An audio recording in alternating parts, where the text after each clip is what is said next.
Nous, à l'époque, on faisait des duels avec les judokas, parce qu'en fait, il n'y avait pas à l'époque, il y avait le pied-point, l'anglaise et le judo. On ne connaissait pas le monde de la lutte, c'est un autre monde, la lutte, bizarrement. J'en ai jamais rencontré. Mais des judokas, j'en ai rencontré, de bon niveau. Et dans les duels, c'était lequel gagne, tu vois. Et nous, on savait qu'il ne fallait pas donner de coups de pied, ça sert strictement à rien. Tu donnes des coups de pied face à un judoka, tu as perdu parce que tu es sur une jambe, il va rentrer, il va te choper. Donc ce qu'il faut, c'est ne compter que sur l'anglaise, boxer reculant pour qu'il avance vers toi et qu'il tende les mains pour te choper. Et au moment où il va essayer de te choper, il faut que tu le chopes dans la gueule, parce que personne n'aime les coups dans la gueule.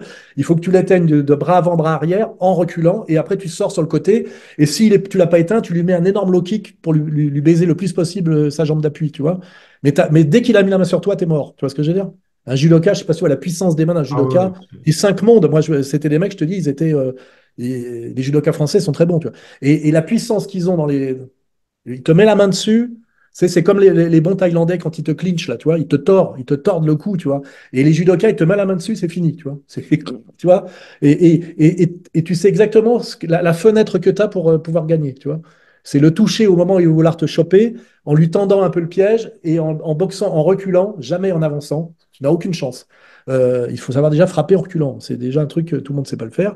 Et donc, tu vois, à l'époque, on se posait ces questions auxquelles le MMA répond aujourd'hui, tu vois. Parce qu'à l'époque, il n'y avait pas de rencontre, tu vois. Et on se faisait des défis, tu vois. Judo contre.